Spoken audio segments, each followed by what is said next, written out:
Silay ay isa sa dalawang syudad sa Pilipinas na idineklarang Museum City. Ang isa ay ang Vigan City sa Ilocos Sur. Tinawag itong Paris of Negros at ito rin ang kanilang cultural and intellectual hub. Makikita rito ang mahigit sa 30 heritage houses na nakatayo noon pang panahon ng mga Kastila. Halimbawa na lang ang Balay Negrense na itinayo pa noong 1897. Ito ang tahanan ng pamilya Gaston, isa sa mga pamilyang nanguna sa pagtatanim ng tubo o sugarcane sa rehiyon. Free-flowing ang pasok ng hangin dahil bukod sa naglalakihang bintana, may maliit na bintana o tinatawag na ventanilla sa ilalim.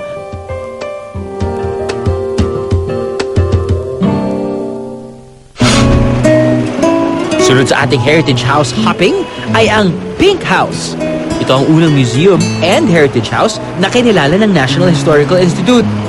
Halimbawa ito ng bahay at pamumuhay ng isang mayamang Pinoy noong 1900s.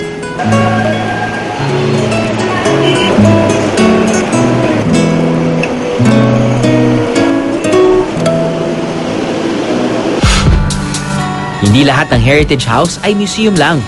Katunayan, ang sunod nating sisilipin, may nakatira pa. Akalain mo yun? Ito ang Hofilenya Museum. This house is the first house in Silay to be open to the public. It was open to the public 30 years before the next house did likewise. When I left the country, that's when the government found that art promotion is good for the province. They formed committees, they appointed people to head, and that's how the other museums opened.